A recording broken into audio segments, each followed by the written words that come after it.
São Mateus.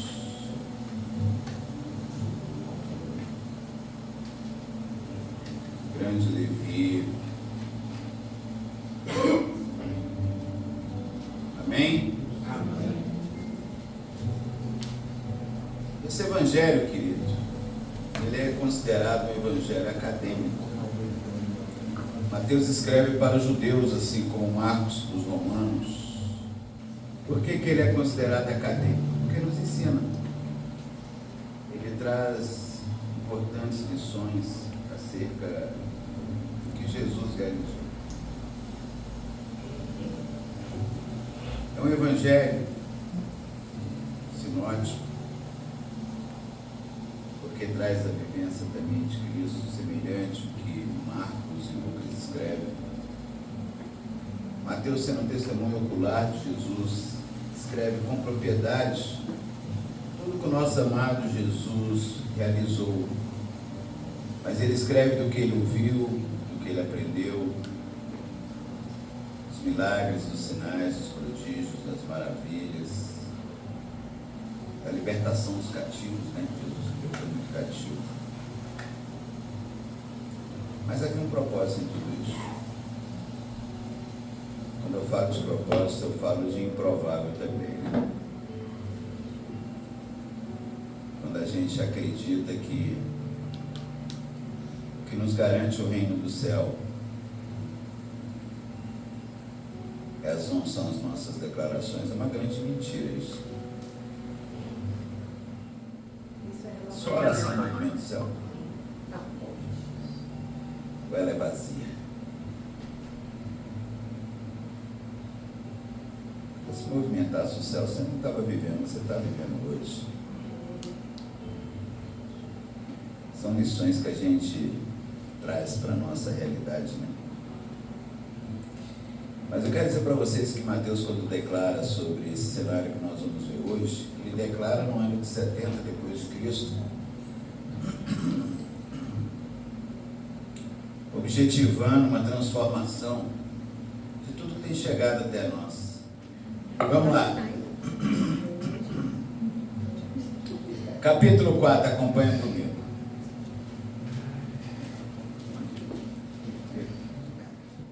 Senhor, em nome de Jesus, obrigado, Pai, pelo privilégio de estar aqui no teu altar, ministrar a sua palavra, mostrar ao rebanho que é muito melhor a gente ter experiência contigo do que com o mundo. É muito melhor construir experiências com as tuas provas do que com a bonança do mundo. É muito melhor estarmos fortalecidos com relacionamento com o Senhor. E, sobretudo, obrigado, Deus, pelos teus ensinos. Sem conhecimento não existiríamos a esse tempo de hoje. Consagre esse culto ao Senhor de maneira racional, para que o Senhor venha esvaziar a minha mente e meu coração, crescer do Espírito. Quem crê, diga amém? Amém. Glórias ao Senhor Jesus. Acompanhe comigo aí, capítulo 4. Depois que Jesus passou pelo batismo, quem batizou Jesus? Ah, vocês estão lendo Bíblia, né? Depois que ele passou pelo batismo, ele foi impelido ao deserto. O que é impelido ao deserto? Lançado, jogado. Mas ele não foi lançado e jogado por qualquer pessoa, não.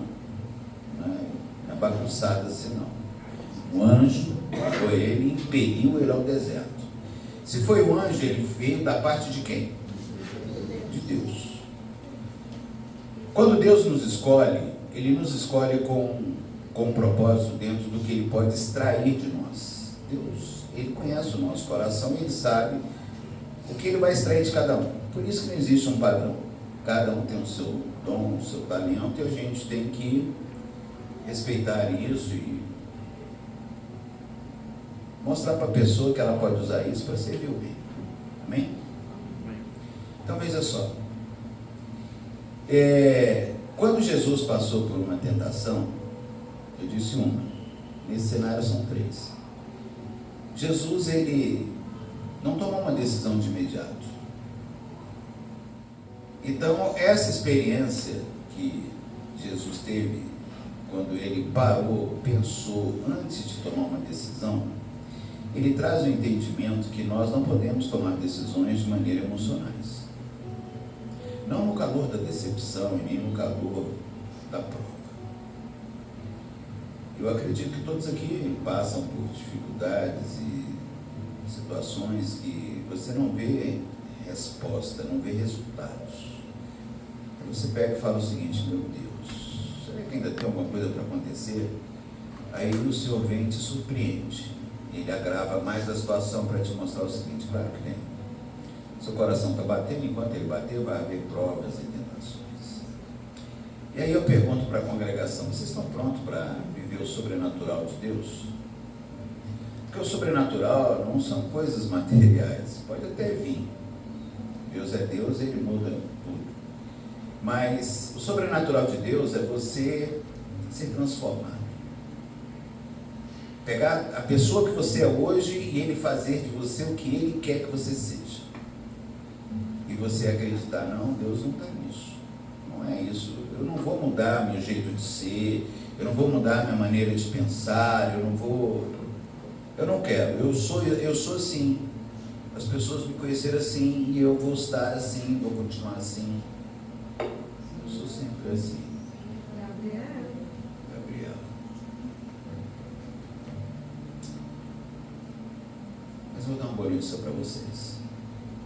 Vocês nasceram para ser transformados. Glória a Deus. Glória a Deus.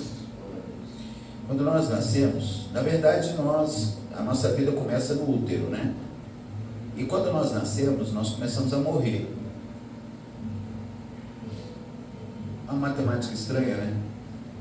Mas é uma verdade. Porque nós nascemos crianças e morremos crianças.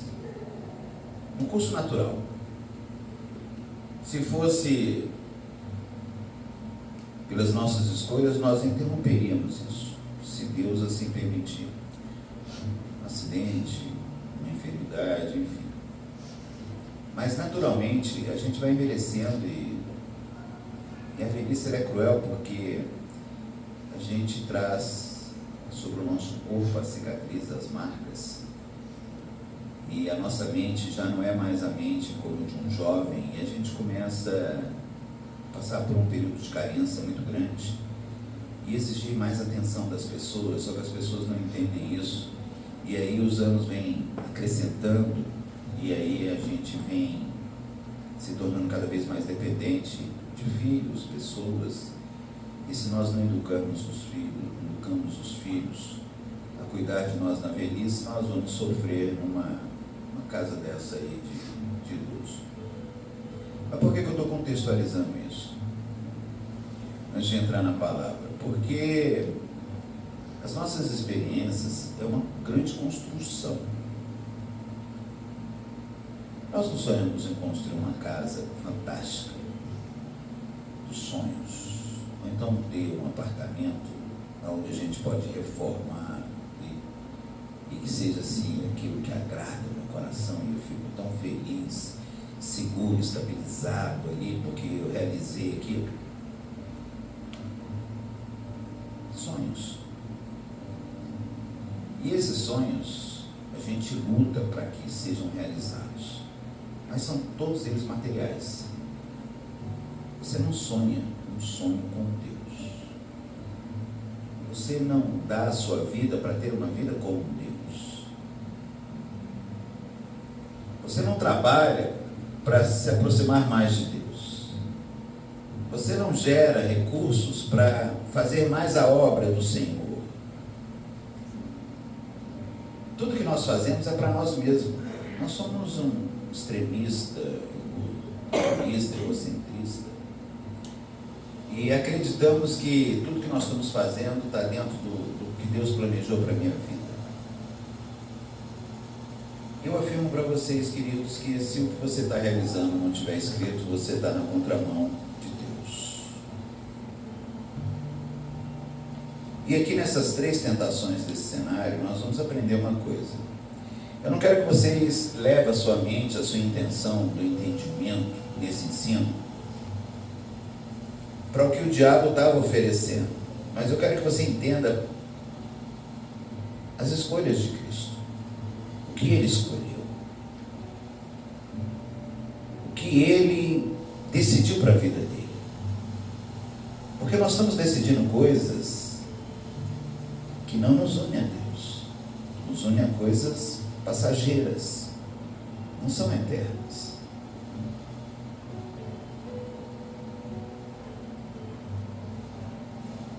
Acompanhe comigo aí. Após o batismo, no verso 1, Jesus foi levado pelo Espírito aonde? Essa versão aqui é Almeida Corrigida e Fiel, tá? Se for projetar aí. Jesus foi levado pelo Espírito ao deserto para ser tentado por quem? Pelo diabo. Então Jesus foi levado ao deserto com um propósito. Qual é o propósito? Quantos são tentados?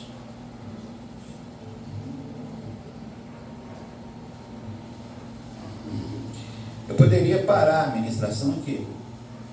Já estava bom. Ministrava a bênção apostólica e falava assim para vocês, queridos. Se Jesus foi levado a um deserto para ser tentado, faça do seu deserto uma vitória e não a sua derrota. Você não pode fazer da escassez uma lamúria, uma reclamação, mas sim um aprendizado. Olha o que aconteceu. Versos 2. Depois de jejuar, quantos dias? 40 dias. E quantas noites? Ele teve o quê?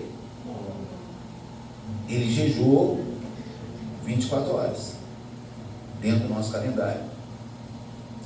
Porque lá em Ezequiel, Deus, quando manda Ezequiel ler do rolo, dos dois lados, ele fala, ele lia de dia e lia de noite, porque tem um ciclo, dia e noite. Dia 12 horas, noite 12 horas. Então Jesus jejuou a hora completa, 24 horas. Então, quando Jesus jejuou nesses 40 dias, ele teve o quê? Fome. Já viram um homem com fome? Como é que é um homem com fome? É brabo, né? Não pode nem olhar para ele que ele fala, está me olhando por quê? Não fala comigo agora não, precisa almoçar primeiro. Esse é um homem com fome. Mas Jesus tinha domínio sobre a sua ansiedade, a sua fome, as suas emoções, os seus sentimentos. Jesus, em tempo nenhum, quis que os desejos carnais prevalecessem sobre nenhuma circunstância. Então começa a luta aqui, no versos 2. No verso 3, então, o tentador aproximou-lhe e lhe disse: se és filho de Deus, manda que essas pedras se transformem em quê? Em pães. Jesus, porém, respondeu: está escrito, não só de pão viverá o homem, mas de toda palavra que procede da boca de quem? Se Jesus tivesse escolhido o pão do diabo, ele teria uma experiência com quem? Quando vocês escolhem as coisas do mundo, você tem experiência com quem? Quem você está escolhendo para sentar à mesa contigo? Quem você está convidando para sentar à mesa? Quem você está convidando para entrar na sua vida, na sua casa, no seu trabalho, suas finanças, seus boletos bancários? É isso que você está dedicando maior atenção? Essa é a sua maior batalha. Vamos lá. Se Jesus tivesse escolhido mentir ou trapacear para a sobrevivência, porque estava com o quê? Fome. Ele teria tido uma experiência com quem? Com o diabo. Mas Jesus escolheu a boa parte. É melhor confiar no provimento do Senhor, porque eu sei que o céu está se movendo no meu deserto, porque Deus tem o governo de todas as coisas. Então Jesus não negociou isso. Primeira oferta. Estava com fome.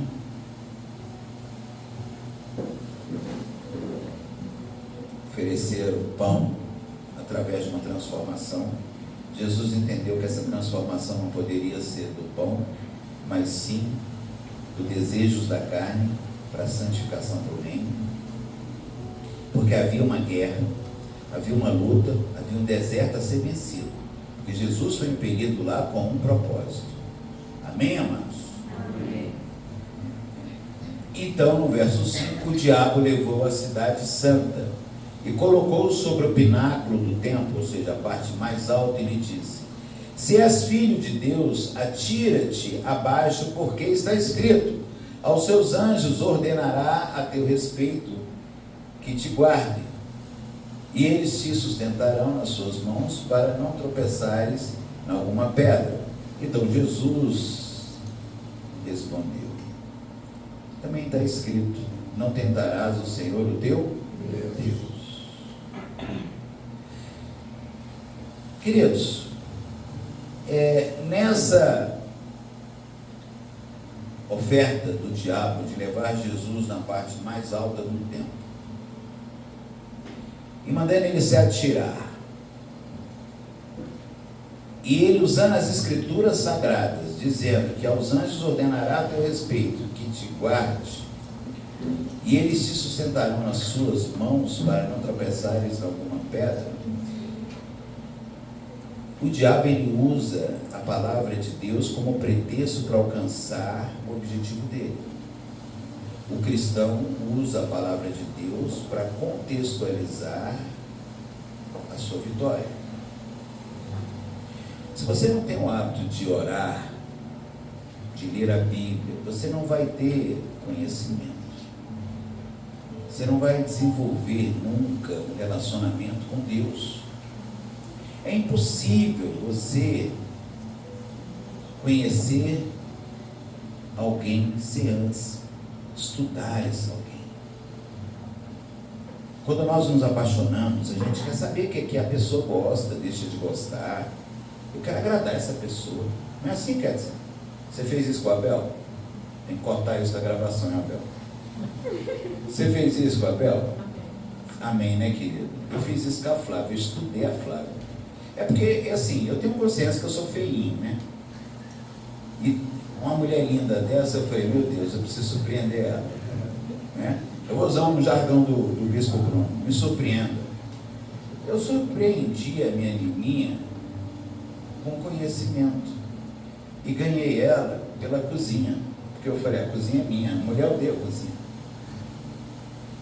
Estou mentindo, mulheres? Lavar a louça, panela suja de óleo, gordurada, limpar forno, a cuba cheia de gordura. Vocês gostam disso, mulheres? Não. Não, né? Pois é, eu falei: então vou seguir essa linha aqui que vai dar certo. Então, estrategicamente, eu estudei a minha mulher para poder agradar ela. Jesus, até os 12 anos, ele estudou a Torá. Ele estudou toda a lei. Para ter relacionamento com quem? Com Deus. Nós, pastores, estudamos para ter relacionamento com quem? Deus. Alguns estudam para ser destaque, surpreender igrejas, ovelhas, mas não é isso que a gente ensina aqui, tá, queridos? Fica entendido isso aqui. Nós ensinamos as pessoas a buscar o conhecimento para se relacionar com o dono do conhecimento, que é Deus. Então, Jesus, quando estudou a Torá, aos 12 anos, é claro, estava tudo escrito. Ele ia lutar contra as ofertas do mundo, do diabo, de Satanás, para que vencesse o adversário. Mas se ele não tivesse estudado, e como ele despiu de toda a divindade, ele não veio como Deus, ele veio como homem, para poder nos ensinar que a carne, ela pode ser vencida. Seria muito fácil vencer como Deus. E o diabo estava oferecendo para ele coisas que ele tinha se despido. Ele, como Deus, poderia ter transformado a pedra em pão. Ele poderia ter dado uma ordem aos anjos, mas ele não quis isso. O que ele quis? Vencer a carne. Quer vencer a carne? Jejua. Mas ninguém gosta de ficar com fome. Ninguém gosta de ficar com fome. Jejuar passa a ser uma penitência. Mas o jejum fortalece a você mesmo, para que você possa vencer as adversidades. Compreende? Vamos lá, para em qual verso? 7. Então Jesus respondeu: também está escrito, não tentarás o Senhor teu Deus. Essas respostas que ele está tirando do livro de Deuteronômio, tá? Então veja só, a partir do momento que Jesus responde que não tentarás o Senhor teu Deus,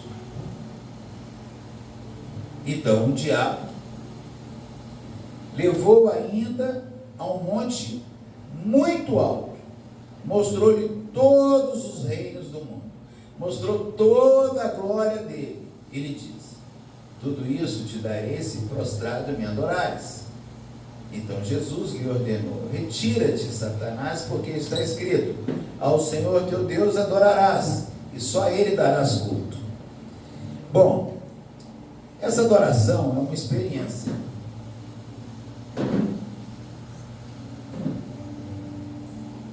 Uma experiência que você tem atualmente com o mundo, não é com Deus.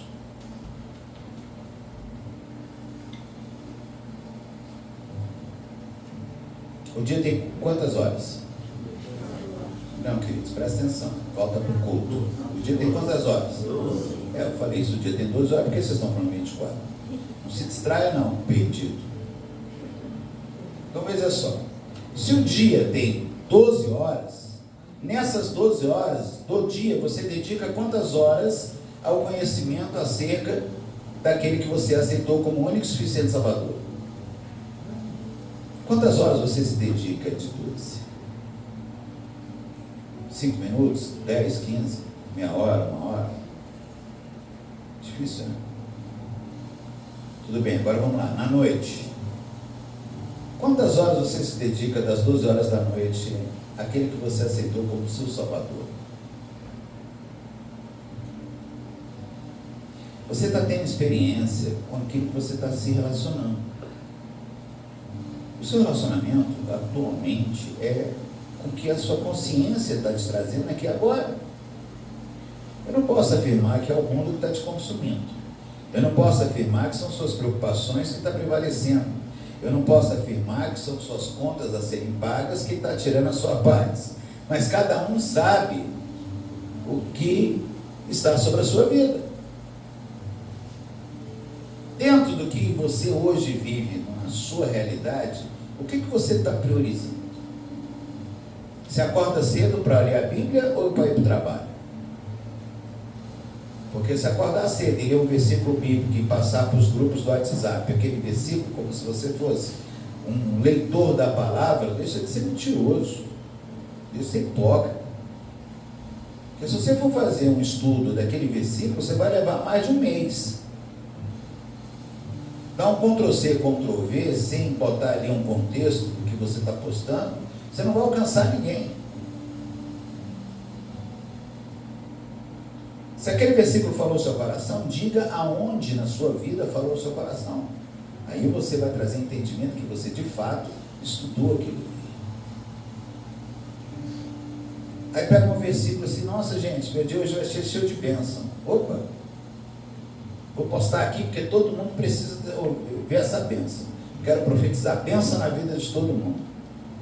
Querido, aqui eu não profetizo bênção na vida de ninguém. Aqui eu profetizo transformação, mudança, morte da carne. Glória a Deus. A bênção, se você quiser ela, medite em Deuteronômio capítulo 28. Se você conseguir ser obediente ao que está escrito, ela vai te alcançar. Do contrário, seja bem-vindo ao sofrimento. E não reclame, porque são nossas escolhas. Eu estou me relacionando com aquilo que eu dou maior importância. Se eu dou mais importância ao meu filho, ele é o meu Deus. Se eu dou mais importância ao meu cônjuge é meu Deus. Se eu dou mais importância à minha casa é meu Deus. Se eu dou mais importância ao meu carro é meu Deus. Se eu dou mais importância às minhas finanças, é aí que está o meu coração, é Mamon. O seu Deus é Mamon. Mas Jesus combateu tudo que foi ofertado a ele. O diabo ofereceu o mundo para ele, todos os reinos. Ontem, conversando com uma pessoa que eu amo muito, perguntei para ele assim: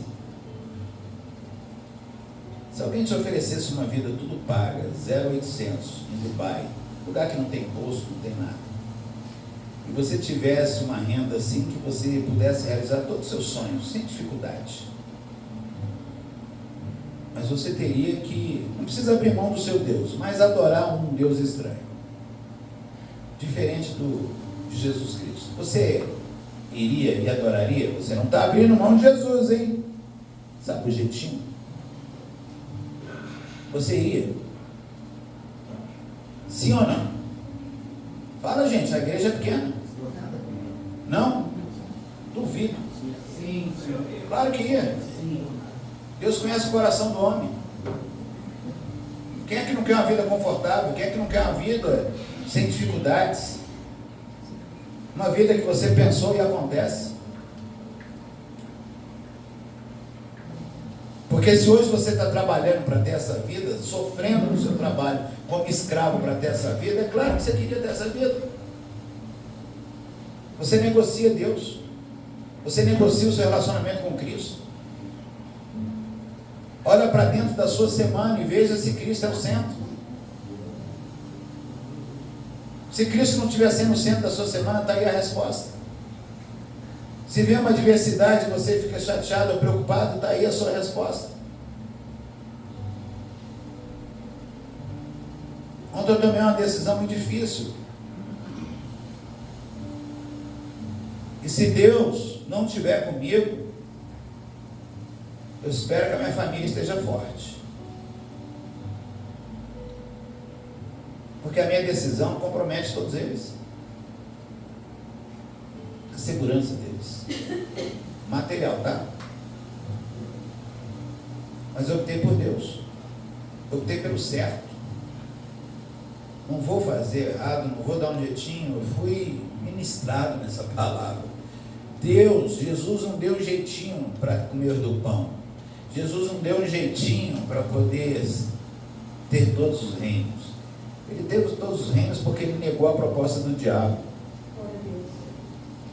Ele é o pão da vida porque ele negou a proposta do diabo. Ele não se atirou no pináculo para os anjos, porque os anjos estão a serviço dele. Ele não precisa botar nada à prova. Se você souber quem você é para Deus, para o Senhor, você não tem que se render, se vender, ou ser escravo do seu trabalho para alcançar o seu objetivo, ou ter sucesso naquilo que você quer. Não mesmo. Muda de vida, muda de pensamento. Agradeça um pouco para Deus honrar muito. Viva o simples do Senhor Jesus. O sobrenatural não está no material, o sobrenatural está na mudança do pensamento. Porque a mente é muito poderosa, ela nos trai, ela nos leva a fantasiar coisas que nos afastam de Deus. A nossa mente nos leva a tomar decisões egoístas, a nossa mente nos afasta de pessoas, nossa mente nos leva a julgar a atitude de pessoas, o pecado do irmão, a nossa mente nos leva a ser bruto. A nossa mente é uma grande lixeira. Então Jesus ordenou: retira-te, Satanás, porque está escrito. Quando você é tentado na carne, você fala isso: retira-te, Satanás. Percebi que é você que está aqui perto de mim, seu sujo. Você faz isso? Ou você fica tentado para mais e mais e mais e mais, na ganância, na soberba? O que está te tentando? Você está se relacionando com quem? Você está buscando ter maior relacionamento durante a sua semana com o quê? Quais são as pessoas que você está escolhendo para andar do seu lado? Pessoas que estão te fazendo melhor, transformando a sua vida, a sua carne, em coisas que te unem a Deus? Ou pessoas que estão transformando a sua vida, a sua carne, em coisas que te unem ao mundo? Escolhe aí, gente. Quer andar com quem tem grana? Para se parecer com quem tem grana? Boa viagem. Vai ser uma grande decepção. Porque você vai ver frustrado. A bênção está sobre o outro, não está sobre a sua vida, porque você é um invejoso. Está andando com o outro porque você deseja o que o outro quer. E às vezes o outro está prosperando porque está embaixo de obediência. E Deus é com ele, ou com ela. E você que está se matando como um escravo no seu trabalho e nunca tem dinheiro, é porque você está priorizando outras coisas do que o reino. Já chamou alguém para vir para a igreja e a pessoa falou, hoje não, essa semana. Já fez isso? Eu estou convidando o mundo para ir para um congresso lá em BH. Está todo mundo falando assim, não tem dinheiro. Opa, então o seu relacionamento maior com as finanças. Ah, mas como é que eu vou sem dinheiro? Uai, que Deus é esse que você serve? Se você falar assim, Deus, eu vou em teu nome, porque lá eu vou viver o seu sobrenatural. Você está indo para viver o sobrenatural com Deus. Não é uma viagem, não é um passeio, não é nada disso. Você está em missão, querido. Mas nem para vir para a igreja a gente convida as pessoas que tiram para um congresso. A gente dá o nosso jeito para tudo. Para tudo a gente dá um jeitinho. Mas você não dá um jeitinho para ter relacionamento com Deus. Você não faz o seu impossível para ter relacionamento com Deus. Você só vai ter relacionamento com Deus se estiver sobrando. Você dá para Deus a sobra. É assim que funciona.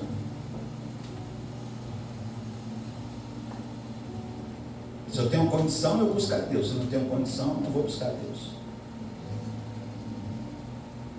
A igreja nunca foi unida.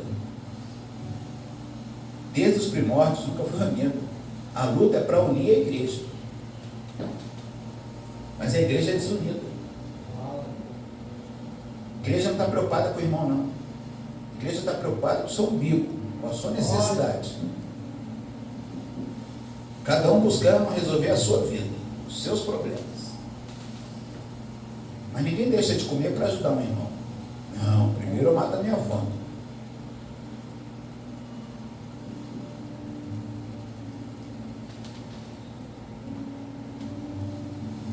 Ter experiência com Deus é negar a si mesmo.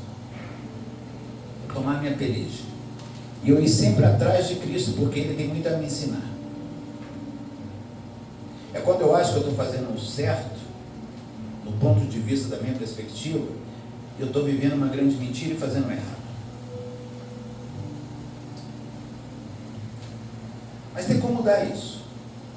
Quando você manda Satanás sair de perto de você, ele se afasta. Porque está escrito, está aqui, ó. Então Jesus ordenou, retira-te Satanás, porque está escrito. Não está escrito?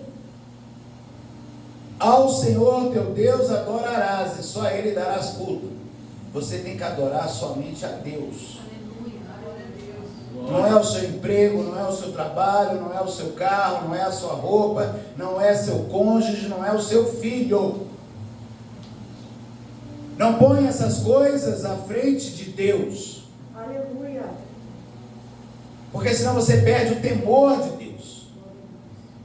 Você vai tratar Deus como uma pessoa comum. Ele não é comum, Ele é Deus. Se revista de Deus e veja quem Ele é na sua caminhada. Para de declarar assim, Deus vai fazer por mim, Deus vai me ajudar, Deus é grandioso, Deus pode mais do que isso. Mas o seu esforço, a sua dedicação maior, está em suprir a sua necessidade. E sendo que o sacrifício perfeito que agrada a Deus é que o pobre, o órfão, o levita e o menos favorecido seja alimentado, seja cuidado. Vocês estão cuidando de quem, gente? Eu falei sobre relacionamento o mês inteiro. Quantos aqui visitaram os irmãos para ter relacionamento? Quantos aqui foram na casa de pessoas visitar para se relacionar com elas? Quantos aqui receberam uma visita? Só o Thiago recebeu? Bruno Eli? Lucas e Érica? Quem mais? Olha aí. A Gi também? Você recebeu visita, querido? Você serviu essas visitas? Elas saíram satisfeitas?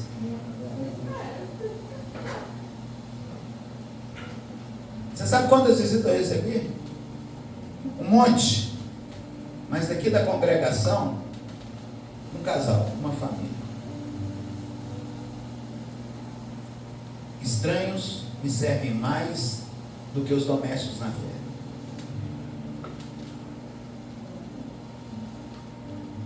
E fica com aquela rasgação de ovo, aquela babação, meu apóstolo. Mentira, gente. Mentira. Se eu sou tão importante na vida de vocês como sacerdote, prova com atitudes.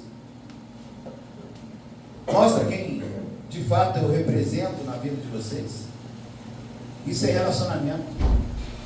Isso é você convidar pessoas que você sabe que vai ter experiências sobrenaturais com Deus. Porque eu tenho vida no altar. Glória a Deus. Eu digo de mim mesmo, porque eu só posso responder por mim. Não posso falar por vocês, pela minha esposa, pelos meus filhos, mas por mim eu sei quem eu sou perante Deus.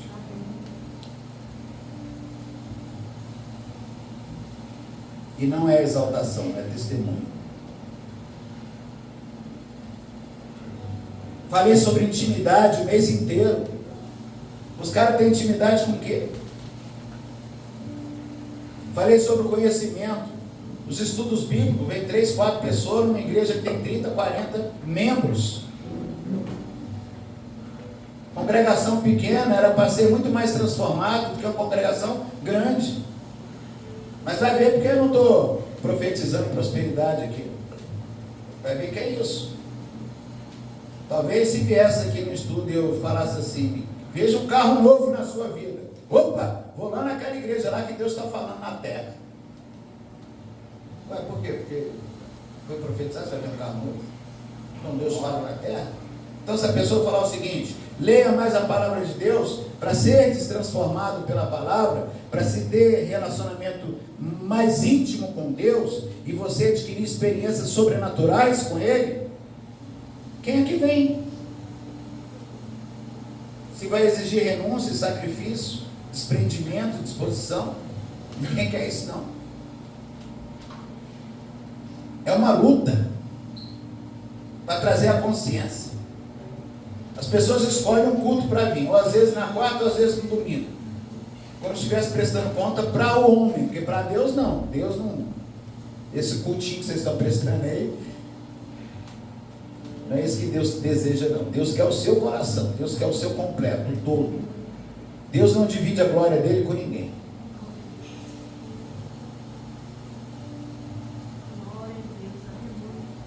Mas nós estamos tendo experiência com aquilo que a gente está priorizando. As finanças, as redes sociais e os relacionamentos que te alegram a carne. Essas são as experiências. Quando João falou o seguinte, Deus me dá um coração igual ao teu. Por que João falou isso para Jesus?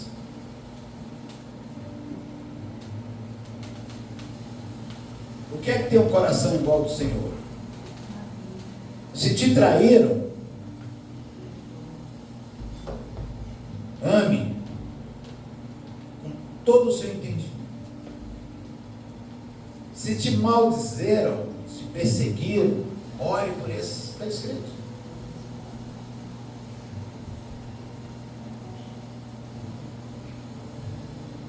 Mas você quer distância. Perdoei. Segue o caminho aí. Mentira. Perdoa nada. Quantos querem o sobrenatural de Deus? Glória. Quantos querem ter experiências incríveis com o Senhor? Cuidado, hein? Não tem nada material aqui. Eu estou falando de renúncia, eu estou falando de sacrifício, eu estou falando de desprendimento, eu estou falando de busca, eu estou falando assim de dedicação, de jejum, de oração. Essas são as experiências sobrenaturais de Deus. Aleluia. Glória a Deus. Aleluia. Então, quando você levanta a mão, é isso que você está desejando. A sua prosperidade não sou eu que dou, é o dono dela. Aleluia. Quer ser próspero? Seja leal. Glória a Deus. Não a homens, mas a Deus.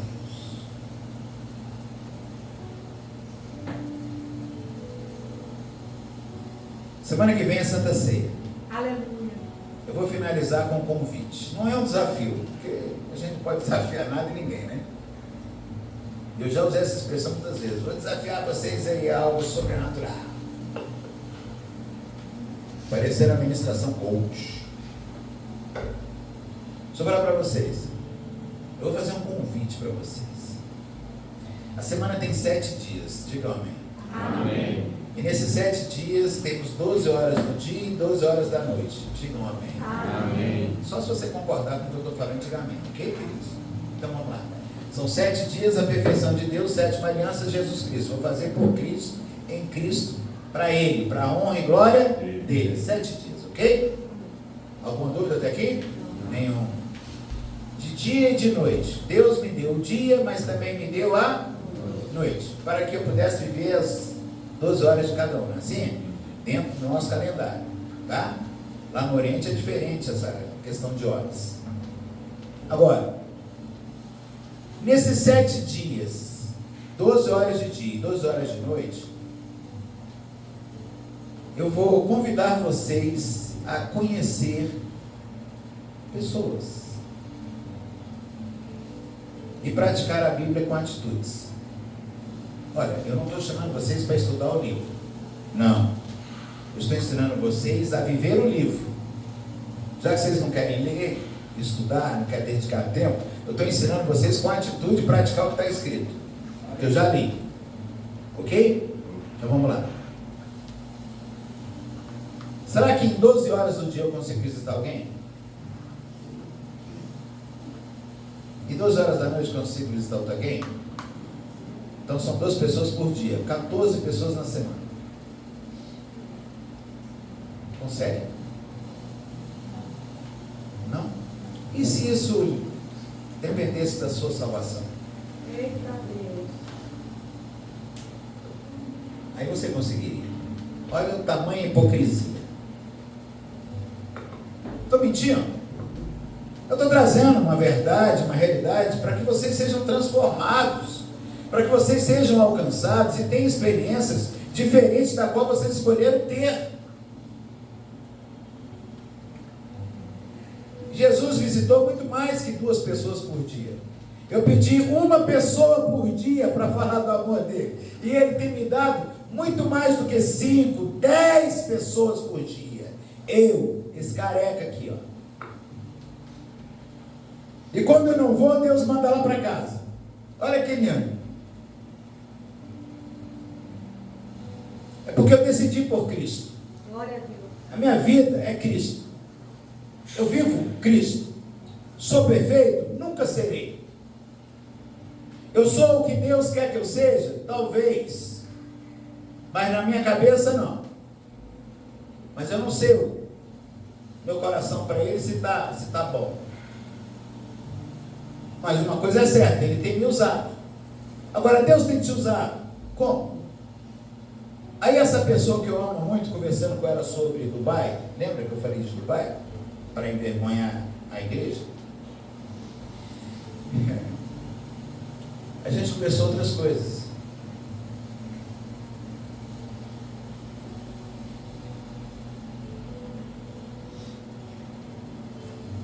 E Deus estava entre nós. Aleluia. Deus estava entre nós. assim como está aqui hoje. Glória a Deus.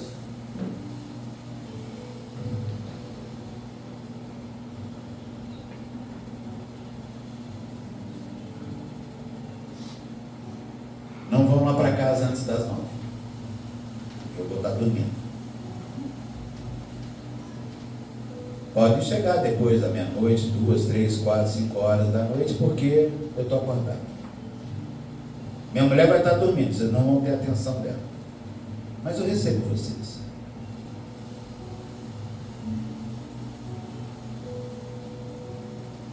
Escolha, sobretudo, alguém que você não tem intimidade.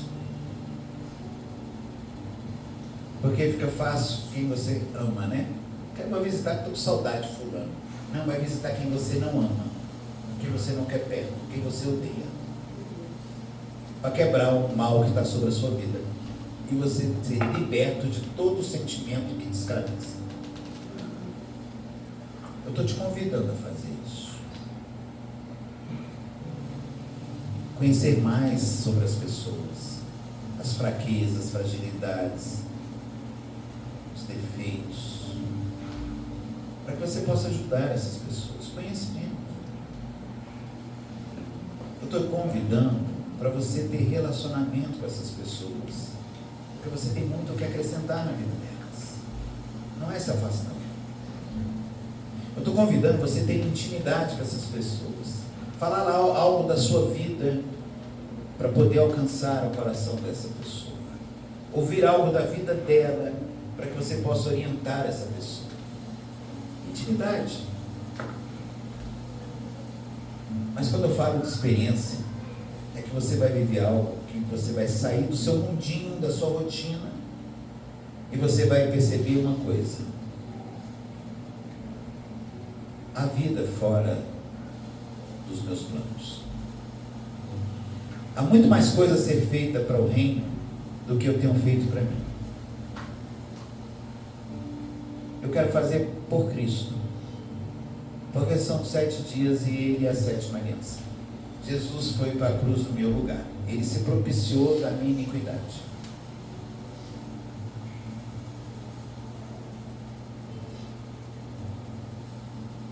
Quando ele falou Telestai, o que ele quis dizer?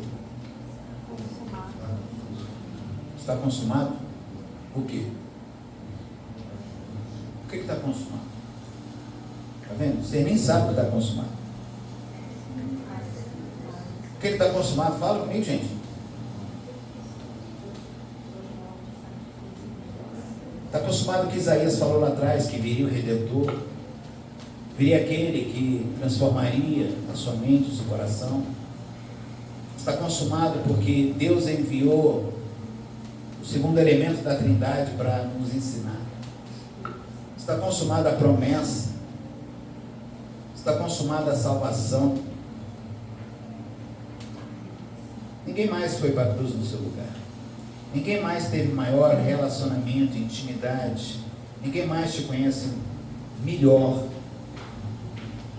E ninguém mais teve experiências sobrenaturais com vocês do que o próprio Cristo. É Ele que você tem que convidar para dentro da sua casa. É Ele que você tem que convidar para sentar à sua mesa. Amém? Amém. Você que nos assiste, querido, deixa eu te dar um conselho. Sai da zona de conforto, sai da sua casa, do meio da sua parentela